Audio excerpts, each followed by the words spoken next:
कुरान मजीद फुरकान हमीद के दूसरे पारे में जो पहले दो रुकू हैं उनके अंदर दो मज़ामीन अल्लाह करीम ने बयान फरमाए हैं। सबसे पहले तो तब्दीली किबला की बात इरशाद फरमाई गई है। अहले यहूद ये ताना देते थे कि दीन नया ले आए हैं लेकिन किबला वही हमारे वाला पुराना है। तो नबी करीम अलैहिस्सलाम ने मदीना मुनव्वरा में भी 16-17 महीने बैतुल मक़दस की तरफ मुँह करके नमाज अदा फरमाई। एक दिन ज़ोहर की नमाज हुजूर पढ़ा रहे थे तो दिल में ख़याल आया कि अल्लाह कभी किबला तब्दील हो जाए।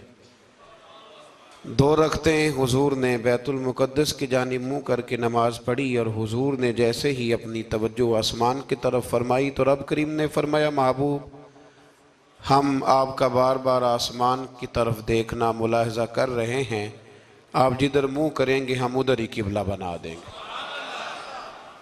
तो अल्लाह तबारक व तआला ने किबले को तब्दील फरमा दिया और फरमाया ये आजमाइश है, ये आजमाइश है पैरवी करने वालों के लिए। बहुत सारे लोग ऐसे होंगे जो उल्टे पांव फिर जाएंगे कि कल किबला और था और आज किबला और है, लेकिन बहुत सारे ऐसे हैं, बल्कि सारे ही ऐसे हैं इन्होंने सवाल ही कोई नहीं किया। उनकी तवज्जुहात का किबला मेरे नबी करीम अलैहिस्सलाम की ज़ात है, कोई सवाल नहीं किया। हुजूर के पीछे सहाबा ने नमाजें अदा की। फिर इन्हीं दो रुकुओं के अंदर अल्लाह तबारक व तआला ने इस बात की भी वजाहत फरमाई कि अब मुसलमान जहाँ कहीं से भी आएँ वो अपना रुख मस्जिदुल हराम की तरफ कर लें, बैतुल्लाह शरीफ की तरफ कर लें और उसी तरफ मुँह करके वो नमाज़ पढ़ें। और इन्हीं इब्तदाई दो रुकू जो हैं इनके अंदर अल्लाह ताला ने यह भी बयान फरमाया कि मुसलमान दरमियानी उम्मत है, उम्मत वस्त है।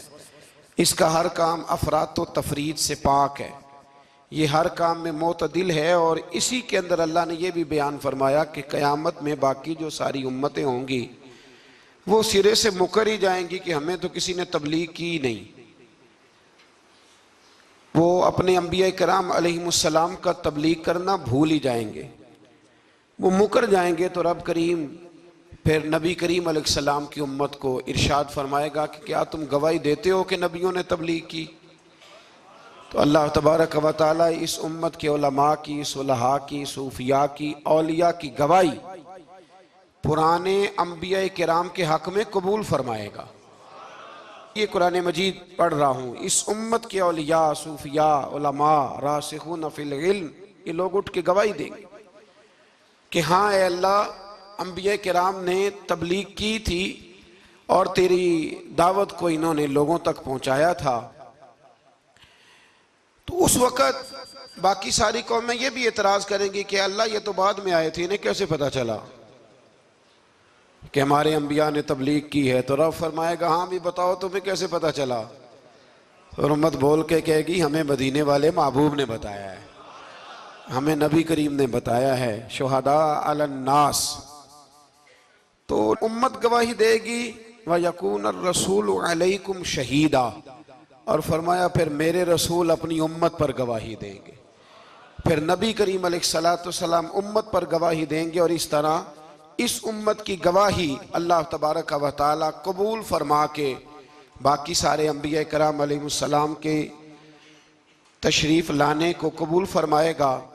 और इस गवाही को मंजूर करके अब उम्मतों पर हद जारी की जाएगी कि तुम्हें तबलीग की गई थी, फिर तुमने उस बात को कबूल क्यों ना किया। फिर जब हम बढ़ते हैं ना दूसरे से तीसरे रुकू की जानिब, तो इसमें अल्लाह तबारक व तआला ने दूसरे रुकू से पहले एक बड़ा खूबसूरत फरमान जो बड़ा ज़ुबान ज़द ख़ास व आम है, इरशाद फरमाया फ़ज़्कुरूनी अज़्कुरकुम, तुम मुझे याद करो मैं तुम्हें याद करूँगा। वशकुरूली वला तकफुरून, और मेरा शुक्रिया अदा करो नाशुक्री न करो। वो पीर मेहरे अली शाह साहब, किथे मेहरे अली, किथे मेहरे अली, किथे वो पीर साहब पाक पतन शरीफ तशरीफ ले गए तो वहाँ नारा लग रहा था हक फरीद या फरीद। तो कुछ लोग होते हैं ना फटाफट एतराज़ करते हैं, तो एक साहब ने पीर साहब से कहा ये क्या नारा लग रहा है? तो आप फरमाने लगे ये कुरान सच्चा हो रहा है। कहा क्या मतलब? फरमाया अल्लाह का वादा है तुम मेरा जिक्र करो मैं तुम्हारे चर्चे करा दूंगा। तो फरमाया फरीदुद्दीन ने सारी ज़िंदगी रब रब किया है, अब उनके जाने के बाद अल्लाह फरीद फरीद करवा रहा है। तो इससे आगे जब हम चलते हैं दूसरे से तीसरे रुकू में तो बड़ी मारूफ आयात या अय्युहल्लज़ीना आमनू इस्तईनू बिस्सब्रि वस्सलात इन्नल्लाहा मअस्साबिरीन, सब्र का हुक्म दिया गया और जो सब्र करे उसको अल्लाह ने अपनी मईयत की बिशारत सुनाई। फिर जो उसके रास्ते में कत्ल हो जाए उन्हें मुर्दा कहने से मना किया। फिर फरमाया तुम्हें मुशक्कत झीलनी पड़ेगी, तुम्हें आजमाया जाएगा, तुम्हें भूख से, फलों और जानों की कमी से, खौफ से आजमाया जाएगा। और फिर जो सब्र करेगा फरमाया उसे अल्लाह ताला बिशारत भी अता फरमाएगा और उस पर रब करीम अपनी रहमतों का नुज़ूल भी फरमाएगा। और फरमाया यही वो लोग हैं हुमुल मुहतदून, जिनको सब्र करना आता है, जिनमें हौसला है, जिनमें तहम्मुल मिजाजी है। फरमाया यही वो लोग हैं जो अपने रब की तरफ से हिदायत पर हैं। असल हिदायत उस आदमी के पास है जिसमें फिर कुछ सब्र भी है, कोई हौसला भी है, कुछ सुकून भी है। फिर इससे आगे जब हम बढ़ते हैं तो अल्लाह तबारक व तआला ने थोड़े से मसाइल हज बयान फरमाए। फिर इससे आगे जाके अल्लाह तबारक व तआला ने अपने रब होने की कुछ निशानियां, कुछ अलामतें बयान फरमाई और वो वाली अलामतें बयान फरमाई जो इंसानी शऊर के मुताबिक हैं, जिनको इंसान रोज देखता है। फरमाया ज़मीन आसमान के पैदा करने में और रात और दिन के इख्तलाफ होने में, कि जब रात होती है तो दिन नहीं होता और जब दिन होता है तो फिर रात नहीं होती। और फरमाया ये जो मनो टनो वजन लेके दरिया और कश्ती समुंदर में चलती है, फरमाया इसमें, और जब हम आसमान से पानी बरसा कर ज़मीन से फल उगाते हैं तो ये सारी चीज़ें देख के समझ जाओ ये खुद नहीं बनी, इन्हें कोई बनाने वाला है, इन्हें कोई बनाने वाला है। इन आयात के अंदर अल्लाह तबारक व तआला ने अपने होने की अलामतें बयान की और फिर इसी मजमून में आगे जल के फरमाया कि जब मेरे बंदे मेरी ये निशानियां देखते हैं तो वल्लज़ीना आमनू अशद्दु हुब्बन लिल्लाह, फिर ईमान वाले अपने रब से शदीद मोहब्बत करते हैं, फिर वो अपने रब से शदीद मोहब्बत करते हैं। और फिर अल्लाह ताला ने इसी रुकू में आगे जाके इरशाद फरमाया कि बनाया सारा कुछ तुम्हारे लिए है, बनाया सारा कुछ। ये चौथे से पांचवा रुकू आप देखेंगे, फरमाया बनाया सारा कुछ तुम्हारे लिए है पर तुमने वो खाना है जिसके खाने की तुम्हें इजाजत दी गई है, हलालन तय्यिबा, पाकीज़ा चीज, सारा कुछ तुम्हारे लिए है पर जिसकी इजाजत मिले तुमने वही। कुछ चीजों की यहाँ खाने की मुमानत है लेकिन जन्नत में वो चीजें खाने की इजाजत होगी। तो फरमाया तुम हलाल और तय्यब चीज खाओ। शैतान तो तुम्हें बेहयाई का और बुराई का हुक्म देता है लेकिन तुम उस तरफ आओ जिस चीज का तुम्हारा रब तुम्हें हुक्म इरशाद फरमाता है। फिर अल्लाह तबारक व तआला ने इसी पारे के अंदर, इन्हीं आयात मुकद्दसा के अंदर चौथे से पांचवें रुकू में चार उन चीजों का बयान फरमाया जो कतई तौर पर हराम है। चार वो चीजें जो कतअन हराम है, उनमें सबसे पहले इरशाद फरमाया कि मुर्दार, जो जानवर ज़िबा ना किया जाए और बगैर ज़िबा के मर जाए, वो खाना हराम है। फिर इरशाद फरमाया बहता हुआ खून, ये भी हराम है। अब आप कहेंगे वो तो खून लगता है रोज लोगों को, वो तो लगता है, बोतलों की बोतलें नौजवान खून देते हैं। तो इसमें हमारे बुजुर्गों ने मसला ये बयान फरमाया कि जरूरत के लिए देना जायज है, मजबूरी हो तो फिर खून देना, जिस तरह इंसान मर रहा हो तो उसके लिए मुर्दार खाना भी जायज है। तो कोई बीमार, इतना बीमार कि अब डॉक्टर कहे कि सिवाय खून के कोई और चारा नहीं है तो वो देना जायज है बिल्कुल। जो देगा अल्लाह उसे अजर भी अता फरमाएगा। तो इसी तरह तीसरे नंबर पर सूअर का गोश्त, ये भी कतअन हराम है, कोई ऐसी सूरत ही नहीं कि जो इसको जायज किया जा सके। और फिर अल्लाह तबारक व तआला ने इसी आयत में उसका भी जिक्र फरमाया जिस पर लोग अकीदे के लिहाज से बड़ा धोखा देते हैं। फरमाया वमा उहिल्ला बिही लिगैरिल्लाह, और वो जिस पर वक्ते ज़िबा गैरुल्लाह का नाम लिया जाए, जिस पर वक्ते ज़िबा, जिस पर गैरुल्लाह का नाम लिया जाए वो जानवर भी हलाल है। इस आया मुबारका को सामने रख के ना बड़ा उलझाव पैदा किया जाता है, जिस पर गैर का नाम आ गया वो हराम हो गया। लिहाजा किसी ने कह दिया कि ये बकरा गौसे आजम के नाम का रखा है तो ये हराम है, और किसी ने कहा कि ये मैंने 11वीं शरीफ के लिए दुम्बा रखा है कुर्बानी, हुजूर गौसे आजम के साले सवाब के लिए दूंगा तो ये दुरुस्त नहीं। तो भाई याद रखो वक्ते ज़िबा, यहां तमाम मुफस्सिरीन ने यही लिखा है कि वक्ते ज़िबा किसी और का नाम लिया तो फिर वो हराम। देखे ना, किसी बंदे ने अगर कह दिया कि ये दुम्बा जैद का है, 4-5 दुम्बे बकरे घूम रहे थे, किसी ने कह दिया जैद का है, ये बकर का है, ये अमर का है, ये साद का है, अब क्या ये लफ्ज कहने से वो हराम हो जाएगा? रोज कहते हो कि नहीं कहते? तो अजीब फलसफा है ना लोगों का। अगर आपने कह दिया गौसे पाक के साले सवाब के लिए है तो फिर वो हराम हो गया जी। तो अगर ये कहा जाए कि मैंने बेटे के अकीके के लिए रखा है, फिर भाई अगर वलीमे के लिए रखा हो तो वो तो कह रहा मैंने बेटे के लिए रखा हुआ है, हालांकि बकरा तो अल्लाह के नाम का है। तो बिला वजह लोग उसमें ऐसी चीजें पैदा करते हैं। तो इसको समझ लें, ये कुरान मजीद की आयत नंबर 173 है जिसमें अल्लाह तबारक व तआला ने बड़ी वजाहत के साथ उन चीज़ों का जिक्र फरमाया जिनका खाना बिल्कुल नाजायज़ है। तो वो 4 चीज़ें आपकी समझ में आ गई जी। सबसे पहले मुर्दार, फिर बहता हुआ खून, फिर सुअर का गोश्त, और चौथे नंबर पे वो जानवर जिस पर वक्ते ज़िबा करते वक्त कहा जाता है ना बिस्मिल्लाह है। हाँ, अब मुर्गा खरीदने जाओगे ना तो उससे कहना जरा ऊंचा पड़े। मैंने एक से पूछा, मैंने कहा तू तकबीर ही नहीं पढ़ता? कहता मैंने पक्की पढ़ के छुरी पे फूंक ली है। तो मैंने कहा ये कौन सा नया दीन निकला है? कहते छुरी पे फूंक ली है तो अब पक्की हो गई छुरी। तो मैंने कहा छुरी के साथ अगर किसी ने प्याज काट लिया तो फिर तेरी फूंक का क्या बनेगा? तो वो तो गई ना जी।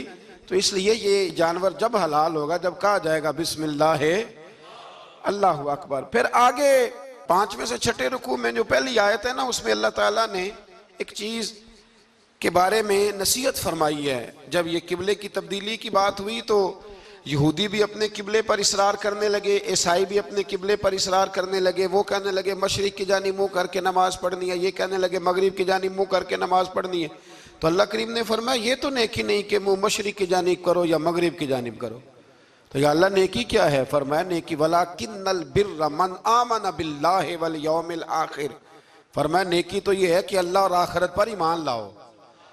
नेकी ईमान का नाम है। फिर फरमाया फरिश्तों पर, किताबों पर, नबियों पर ईमान लाओ और अपना माल खर्च करो अल्लाह की मोहब्बत में, रिश्तेदारों पर, यतीमों पर, मिस्कीनों पर, मुसाफिरों पर, मांगने वालों पर, गुलाम आजाद कराने के लिए।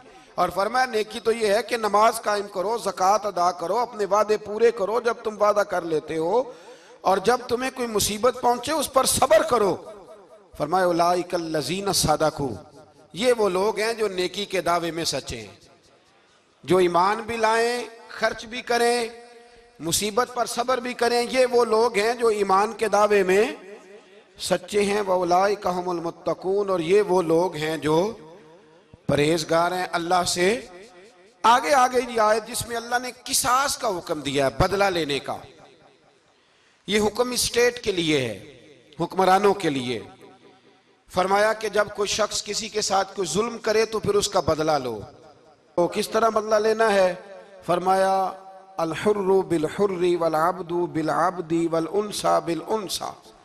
आज़ाद के बदले आज़ाद, गुलाम के बदले गुलाम, औरत के बदले औरत। हाँ, अगर कोई वारिस माफ कर दे तो बात अलग है, वरना बदला लो। और कुरान मजीद ने यहाँ इरशाद फरमाया कि अगर तुम बदला लोगे तो जिंदगी मिलेगी, तुम्हें जिंदगी मिलेगी। अगर हुक्मरान मुजरिमों को सजा देंगे तो बाकी लोगों की जिंदगी महफूज रहेगी, बचेगी। हुक्म दिया गया यहाँ के बदला लिया जाए। फिर जब हम 6ठे से 7वें रुकू की तरफ चलते हैं तो इसमें अल्लाह ने रोजे का हुक्म दिया, रमजान की फजीलत बयान की, और इरशाद फरमाया गया कि जो रोजा ना रख सके वो फिदियतुन तामुन मिस्कीन, जो तो मरीज हो, बीमार हो, वो तो उतने रोजे जो है वो अगले दिनों में रख ले। और आगे जाके ये भी बताया गया कि जो ज्यादा ही बीमार हो फिर वो एक मिस्कीन का फिदिया दे दे, खाना दे दे। फिर इसी आया करीमा में रब करीम ने फरमाया अगर तुम मुझसे दुआ मांगोगे इसी रुकू में तो फरमाया मैं तुम्हारी दुआओं को भी जरूर कबूल करूंगा। फिर इसी में बताया गया कि रात के वक्त तुम्हें खाने की भी इजाजत है और अमले ज़ौजियत की भी तुम्हें इजाजत दी जाती है। इसी तरीके से फिर आगे अल्लाह तबारक व तआला ने हज के महीनों के बारे में अलामतें इरशाद फरमाई और मसाइल हज कुछ आगे जाके बयान किए। और एक और गलत रस्म, लोग रस्में बना लेते हैं ना, एक और रस्म थी कि यहूदी और ईसाई जब हज करते थे ना, ihram बांध लेते थे, फिर दरवाजे से घर में दाखिल नहीं होते थे, ऊपर से छलांग लगा के कि अब हम पाक हो गए।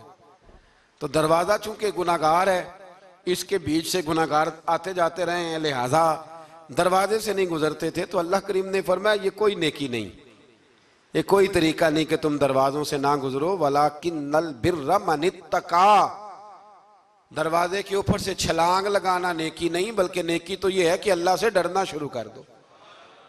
हज के बाद पाक साफ हो जाओ, डरना शुरू करो, ये असल में नेकी है। तो फिर अल्लाह तबारक व तआला ने हज के मसाइल काफ़ी तफसील के साथ, चूँकि वो फ़िकी मसाइल हैं और पूरी उसकी जुज़ियात हैं, लिहाजा वो एक नशिस्त में करने की बात नहीं। तो रब करीम ने वहाँ मशअर हराम का भी जिक्र फरमाया और उन सब चीज़ों की तरफ निशानदही फरमाई जिन पर तवज्जो करना उम्मत मुस्लिमा के लिए बड़ा ही ज़रूरी है। फिर आगे 8वें रुकू तक ये बातें मुख्तलिफ अंदाज में चलती रहीं। फिर 9वें से 10वें रुकू में एक बात रब करीम ने ये इरशाद फरमाई कि मैंने काफिरों की नज़र में ना, जब उन्होंने मेरी नाफरमानी की है, मेरे कलमा नहीं पढ़ा, मेरे महबूब को नहीं माना, कुरान मजीद को नहीं माना, तो फरमाया मैंने दुनिया की ज़िंदगी उनके सामने मुज़य्यन कर दी। ये बड़ी समझने वाली बात। फरमाया ज़ुय्यिन लिल्लज़ीना कफ़रू, वो जिन्होंने कुफ्र किया था ना, उनके लिए ज़ीनत दे दी किसे? हयातुद दुनिया, दुनिया की ज़िंदगी को अल्लाह ने ना उनके लिए हसीन कर दी। उन्हें बड़े अच्छे लगते हैं, ये मेरी जायदाद है, ये मेरा बाग है, ओ मेरी हवेली है, ये सारे मेरे जनाब बंगले। फरमाया ये चीज़ें हमने काफिरों की नज़र में फिर प्यारी कर दी। समझिएगा बात, ये काफिर का तरीका है कि वह दुनियादारी का माल देखता है तो उसकी आंखें खिल जाती हैं, बड़ा राजी होता है। मोमिन का ये तरीका, मोमिन किस बात पे राजी होता है? अल्लाह तबारक व तआला की रज़ा पे मोमिन राजी होता है। इस चीज़ को अल्लाह करीम ने यहाँ बयान फरमाया। फिर इससे आगे जो हुर्मत वाले महीने हैं उन महीनों का जिक्र किया गया। फिर अल्लाह तबारक व तआला ने जुए और शराब को हराम करार दिया। 219 नंबर आयत है, इसी रुकू में अल्लाह तबारक व तआला ने उसका भी तज़किरा फरमाया। ये तफसील के साथ तज़किरे जारी रहे। फिर इसी तरह औरतों के जो हैज़ो नफास के मसाइल हैं उनको भी अल्लाह तबारक व तआला ने इसी पारे के अंदर बयान फरमाया। कुछ तलाक के मसाइल भी अल्लाह करीम ने इसी पारे 9वें रुकू से आगे जाके उन सारी चीज़ों को अल्लाह करीम ने बयान फरमाया। और फिर ये भी इरशाद फरमाया हैज़ो नफास मसाइल और तलाक, इन सारी चीज़ों को बयान करने के बाद फरमाया कि इनके मसाइल गोया सीख लो, उस पर अमल करो। और फरमाया तिलका हुदूदुल्लाह, ये अल्लाह की हदें हैं, फला तातदूहा, अल्लाह की हदों से आगे न गुजरना। ये वो बाउंड्री है जो अल्लाह ने बनाई है, ये हुक्म वो हैं जो रब ने दिए हैं, तो इनसे आगे ना जाना। तो बितफसील इन सारी चीज़ों का यहाँ बयान फरमाया गया। और वो मसाइल जो बड़ी तेज़ी से लोग उलझा देते हैं उनका भी अल्लाह करीम ने यहाँ जिक्र फरमाया। बीच में कुछ आयात ऐसी हैं जो ज़्यादा तवज्जो के काबिल हैं और हमारी रोज़मर्रा की ज़िंदगी में हमें उनकी बड़ी अशद ज़रूरत है, जो अगरचे मसाइल फ़िक़ा तो नहीं लेकिन ज़रूरत के लिहाज से, रोज़मर्रा के इखलाकी रवैयों के लिहाज से उसकी बड़ी ज़रूरत है। उन चंद आयात का भी हमने इंतखाब किया, इंशाअल्लाह उस पर भी कुछ बात करता हूँ। इस पारे के आखिर में ना अल्लाह करीम ने एक वाक़या बयान फरमाया है। इसमें अल्लाह तबारक व तआला ने ना बनी इसराइल का एक वाक़या बड़ी तफसील के साथ, और वो इस पारे के इख्तिताम पर अक़ीदे के लिहाज से, नज़रिए के लिहाज से, समझने के लिहाज से बड़ी अहम चीज़ है, उस पर ज़रूर गौर फरमाएं।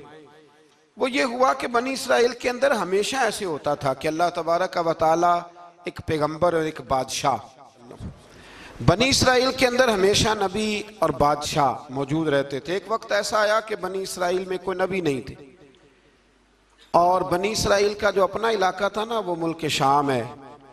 तो कौम अमाल का एक कौम थी और बड़े सख्त गिर लोग थे। उन्होंने बनी इसराइल वालों के साथ लड़ाई की, जिहाद किया और इन्हें इनके इलाके से निकाल दिया। और कुछ हजरत यूसुफ अलैहिस्सलाम के ज़माने में वैसे भी एक बहुत बड़ी तादाद जाके मिस्र में आबाद हो गई थी।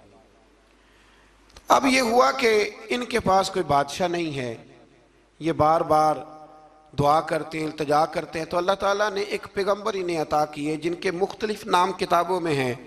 सदरुल फाज़िल रहमतुल्लाह अलैह ने तफसीर ख़ज़ाइनुल इरफ़ान के अंदर उनका नाम हज़रत शमवील अलैहिस्सलाम लिखा है।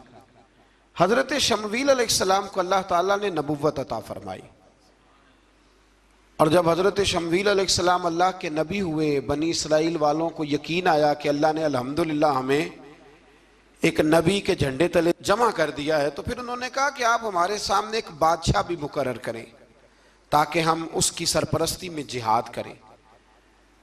जब इन्होंने ये बात की तो अल्लाह तबारक व तआला ने हज़रत शमवील अलैहिस्सलाम के ज़िम्मे लगाया। तो एक उस ज़माने में अल्लाह के नेक बंदे थे, जनाब तालूत अलैहिस्सलाम उनका नाम था। तो हज़रत शमवील अलैहिस्सलाम ने उन्हें कहा कि अल्लाह करीम ने ना तुम्हारा बादशाह तालूत को बनाया है, उनका नाम भी कुरान मजीद ने जिक्र फरमाया है। तो बनी इसराइल के लोग कहने लगे ये तो गरीब आदमी है, वो बकरियां चराया करते थे, लेकिन इल्म में बड़े पुख्ता थे, वजूद में बड़े ताकतवर थे। तो कहा कि ये तो गरीब आदमी है, तो हम तो ज़्यादा हक रखते थे कि हमें बादशाह बनाया जाए। तो हज़रत तालूत अलैहिस्सलाम के बादशाह बनने के बाद हज़रत शमील अलैहिस्सलाम ने जो बात की, अल्लाह करीम ने उसे कुरान मजीद में बयान फरमाया। रब फरमाता है बस्ततन फिल इल्म वल जिस्म, इसे इसलिए तुम्हारा बादशाह बनाया गया है कि इसे हमने कुशादगी दी है, इल्म में भी और जिस्म में भी। बड़े माशाल्लाह मोटे ताज़े थे, वजूद बड़ा ताकतवर था। कुछ मोटे ताज़े होते हैं पर ताकतवर नहीं होते, मोटे ताज़े भी थे और ताकतवर भी थे। फरमाया कि वजूद में भी ताकत है और इल्म में भी अल्लाह ने इन्हें वुस्अत अता फरमाई। तो बनी इसराइल वाले कहने लगे जी नहीं जी, कोई बंदा और आ जाए, ये हमारा बहुत बड़ा मसला है ना जी, हर एक की मर्जी की ना तो बात हो सकती है और ना हर बंदा हर एक की मर्जी पर पूरा। कहने लगे नहीं जी, कोई और होना चाहिए था, हमें कैसे पता चलेगा कि अल्लाह ने मुकर्रर किया है।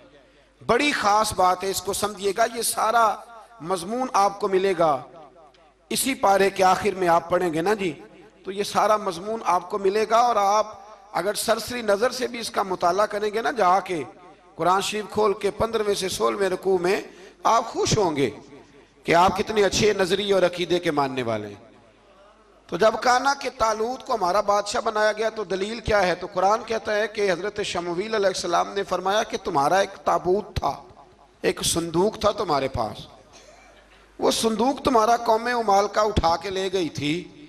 इनके बादशाह होने की दलील ये है कि अल्लाह तुम्हारा वो संदूक तुम्हें वापस कर देगा, वो तुम्हारा संदूक तुम्हें वापस कर देगा। उस संदूक में क्या है? वो हजरत आदम जन्नत से साथ लेके आए थे, उसमें था क्या? तो कुरान मजीद कहता है कि उसके अंदर ना हजरत हारून अलैहिस्सलाम और हजरत मूसा अलैहिस्सलाम के तबर्रुकात थे। तबर्रुकात, कल मैं एक मौलवी देख रहा था, बेचारा एक बंदा ना मस्जिद नबी के साथ गुलाफ और शायद कोई कफन था, वो मस्जिद नबी की दीवारों से मस कर रहा था। तो वो कह रहा था नहीं, इससे क्या होता है, तबर्रुक कोई चीज़ नहीं, अच्छे अमाल की वजह से बंदा बख्शा जाएगा।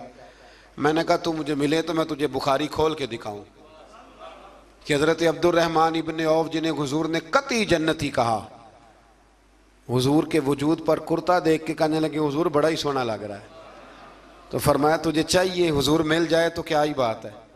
नबी पाक ने अता किया तो सहाबा कहने लगे अब्दुर्रहमान आपको तो ज़रूरत नहीं थी, आपके पास तो बड़े लिबास हैं, तो ये कुर्ता हुजूर ने कबूल कर लिया, कोई लेके आया और आपने मांग लिया। तो वो रो पड़े, कहने लगे पहनने के लिए नहीं मांगा, ये हुजूर के जिस्म से लग गया है, मैंने कफन बनाने के लिए मांगा है। तू कहता है हुजूर के तबर्रुक में खैर कोई नहीं।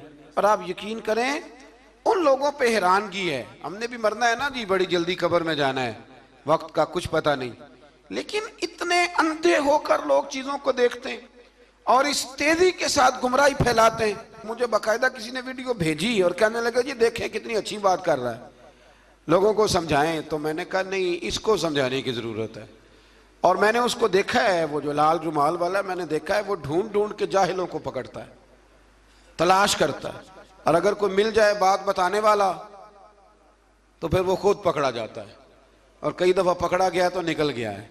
अल्लाह ताला हमें समझने की तौफीक दे, हम सियाने हो जाए तो ये दूर दूर तक नजर नहीं आएंगे इंशाअल्लाह। तो वो ताबूत आएगा, बनी इसराइल वालों से कहा ताबूत में क्या था सुन लो, और ये कुरान मजीद है। आज मेरी मानना ये 15वें से 16वां रुकू जरूर ही पढ़ना कि वो आखिर ताबूत में क्या था, खोलना जरा। कुरान मजीद कहते हैं कि हजरत मूसा अलैहिस्सलाम और हजरत हारून के तबर्रुक थे। तो तबर्रुक क्या थे? तमाम मुफस्सिरीन ने लिखा है कि हजरत मूसा का एक कुर्ता था, एक डंडा था, जूते थे, और जनाब हारून अलैहिस्सलाम का इमामा शरीफ था, और तौरात की कुछ तख्तियां थी। तो उसका फायदा क्या था? उस ताबूत का फायदा यह था कि बनी इसराइल वाले जब अपने दुश्मनों से लड़ते थे, ताबूत सामने रख के दुआ मांगते थे, अल्लाह इन्हें कामयाबी अता कर देता था। तो कौम अमालका को भी पता चल गया कि संदूक में कुछ है जिसकी वजह से ये कामयाब हो जाते। वो संदूक उठा के ले गए। अब उनकी कमबख्ती ये, कम नसीबी ये कि उन्होंने जाके उसे रूढ़ी पे फेंक दिया। जब रूढ़ी पे फेंका तो उनके अंदर बीमारियां आ गई, वबाएं फूट पड़ी, मरने लगे, वजूद फूलने लगा। फिर उनके दिलों में बात आई कि ये हमने इस संदूक की बेअदबी की है। संदूक में क्या है? तबर्रुकात। हमें कहते हैं जी नालैन का नक्शा क्यों लगाया है? तुम्हारे तो बुजुर्गों का कीदा है, सर पे रखने को मिल जाए अगर नक्शे नाले पाके हुजूर, तो फिर कहेंगे कि हाँ ताजदार हम भी हैं। तो कहा कि उसके अंदर ये तबर्रुकात थे। उन्हें भी समझ में आई तो उन्होंने ना बैलगाड़ी मंगाई और वो संदूक उठा के उसके ऊपर रख दिया। अब क्या हुआ? कुरान कहता है कि फरिश्तों ने ना उस संदूक को वहां से उठाया। मुफस्सिरीन ने लिखा इसका माना यह भी हो सकता है कि उस बैलगाड़ी को डायरेक्शन पे लगाया। उधर से हजरत शमूएल अलैहिस्सलाम ने जनाब तालूत को बादशाह बना दिया, और इधर से वो संदूक चल पड़ा। कहा भाई हम इनको कैसे बादशाह माने? तो फरमाया बादशाह इस तरह मानोगे कि तुम्हारा वो संदूक आ जाएगा। और कुरान कहते हैं उस संदूक में तुम्हारे दिलों का सुकून है, उसमें तुम्हारे दिलों का। और भाई हमारी तो कोशिश होती है बुजुर्गों से कोई चीज मिल जाए, अल्लाह वालों का कोई तबर्रुक हमारे हाथ आ जाए। तो वो संदूक आ गया, ये मान गए। अब जिहाद करने निकले तो लड़ना था जालूत की कौम के साथ। वो बड़ा सख्त आदमी था, 3-3 मन सोना उसने वजूद पे पहना होता था। उसकी कौम से लड़ना है, टोपी बड़ी तगड़ी पहनी होती थी लोहे की। अब कौन लड़े? एक नौजवान थे जिनका नाम था दाऊद अलैहिस्सलाम। वो भी बकरियां चराया करते थे। और जिन दिनों हजरत तालूत निकले ना अपनी कौम को लेकर जालूत के खिलाफ लड़ने, तो हजरत दाऊद भी शामिल हो गए। अल्लाह जब किसी को नवाजता है ना तो फिर खास ही करम नवाजी करता है। मुफस्सिरीन ने लिखा जब ये जा रहे थे ना, वहां जा रहे थे तो रास्ते में इन्हें 3 पत्थर मिल गए। इन्होंने वो तीनों पत्थर उठा लिए।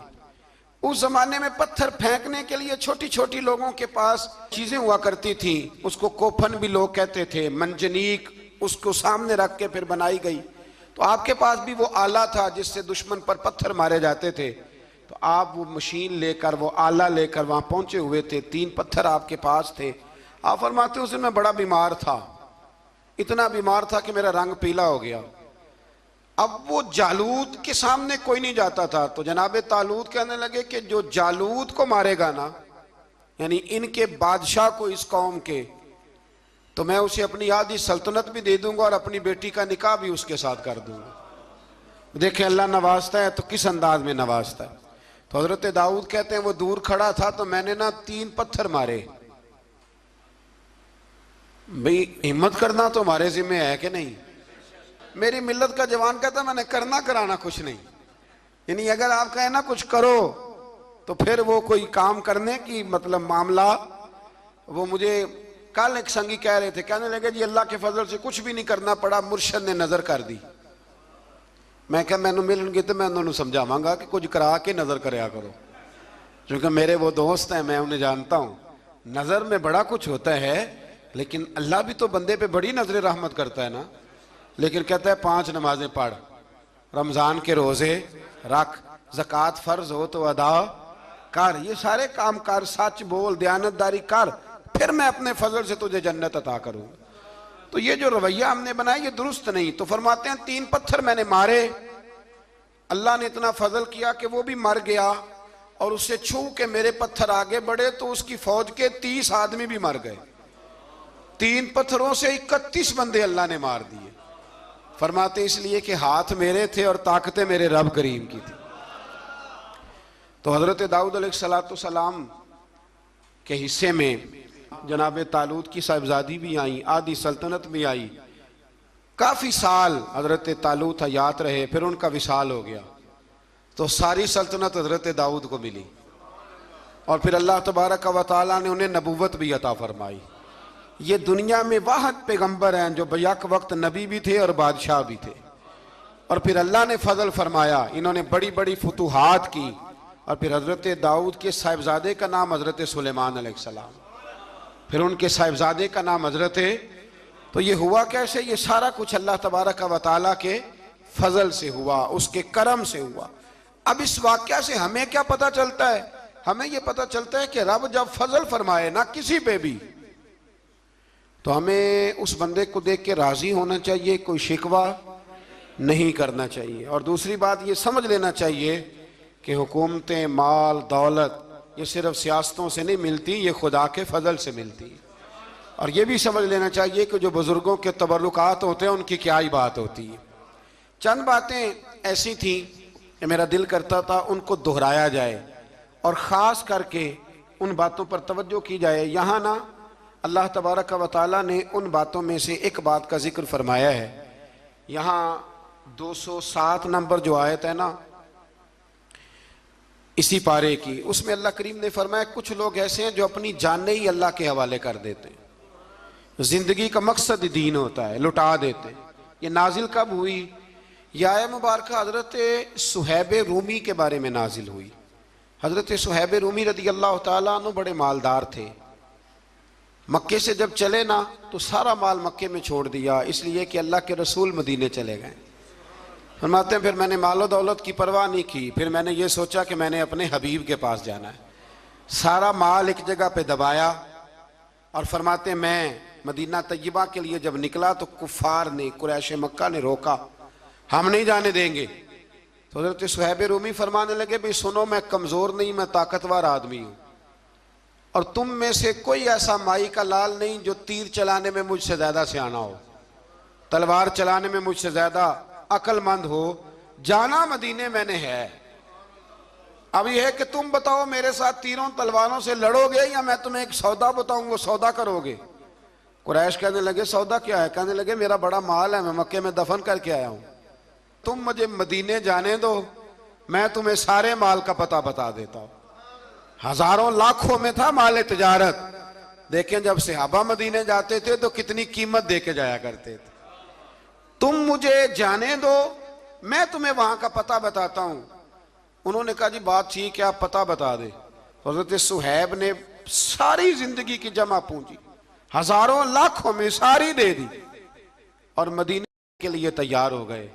अल्लाह करीम ने इस बात को बड़ा ही पसंद फरमाया और फरमाया व मिनन नासी मन यशरी नफ्सहु इब्तिगा मरदातिल्लाह। फरमाया कुछ लोग ऐसे हैं जो अपनी जानें ही बेच देते हैं अल्लाह की रिजा हासिल करने के लिए, अपनी जानें बेच देते हैं। नफ्सहु इब्तिगा मरदातिल्लाह, अल्लाह की रजा हासिल करने के लिए अपनी जानों को बेच देते हैं। तो फरमाया फिर अल्लाह क्या करता है? फरमाया वल्लाहु रऊफुम बिल इबाद, फिर अल्लाह भी अपने बंदों पर बड़ा ही रहम फरमाने वाला है। जब ये सारा माल दे के मदीने पहुंचे ना तो इनके इस्तकबाल के लिए जनाब उमर पहले से मौजूद थे। हजरत उमर रिसीव करके नबी करीम की बारगाह में ले गए तो फरमाते हैं हुजूर ने मुझे देखते ही फरमाया सुहेब जिंदगी में तुमने बड़ी तिजारतें की होंगी, पर ये जो तूने सौदा किया है ना ये बड़ा ही नफे वाला किया है। ये जो सौदा फरमाया ये तूने बड़ा, तो दीन के लिए जब आप कोई काम करते हैं तो ये सौदा बड़ा नफे वाला। एक मजमून और यहां है, 216 नंबर आयत में, वो भी बड़ा ही समझने वाला है। अल्लाह करीम ने जब जिहाद फर्ज किया ना तो फरमाया कुतिबा अलैकुमुल किताल, हमने तुम पर कत्ल करना, किताल करना फर्ज किया है। फरमाया हो सकता है तुम्हें ये कराहत महसूस हो, मुश्किल लगे, बुरा लगे।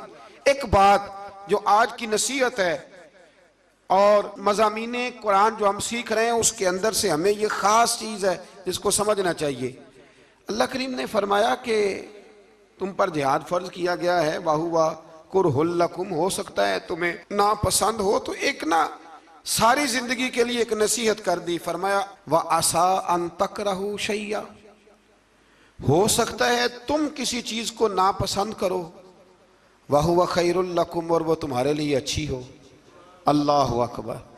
ये वो बात है अगर समझ में आ गई तो कलेजा ठंडा हो गया, जिंदगी सुकून में आ गई। फरमाया हो सकता है तुम किसी चीज को नापसंद करो और वो तुम्हारे लिए बेहतर हो। व आसा अन तुहिब्बु शैया, हो सकता है तुम किसी चीज से मोहब्बत करो, वहुवा शर्रुल लकुम, और वो तुम्हारे लिए बुरी हो, अच्छी। बस मेरे रब ने एक बात मुसलमान को बता दी जो जीने के लिए बड़ी काफ़ी है। फरमाया तुम मेरे और मेरे रसूल के हुक्म पर चलो। क्यों? इसलिए कि वल्लाहु यअलमु व अंतुम ला तअलमून, अल्लाह जानता है तुम नहीं जानते। अल्लाह के तरीक़ों के मुताबिक, रसूलुल्लाह के बताए हुए तरीक़ों के मुताबिक चलो। अल्लाह जानता है, हम जानते नहीं। तो कुरान मजीद की इस नसीहत पर ज़रूर गौर करें। एक शख्स ने एक दफ़ा अपनी बीवी की बड़ी शिकायतें की नबी करीम की बारगाह में, तो रसूल करीम अलैहिस्सलाम ने फरमाया हो सकता है अल्लाह तुम्हें उसमें से ऐसी औलाद अता कर दे जो तेरे लिए बाइस खैर हो। जो चीज़ें हम नापसंद करते हैं बाज़ औक़ात उसी में से अल्लाह ताला हमारे लिए खैर कर देता है। अल्लाह हमें समझने की तौफीक अता फरमाए। आखिर दावा।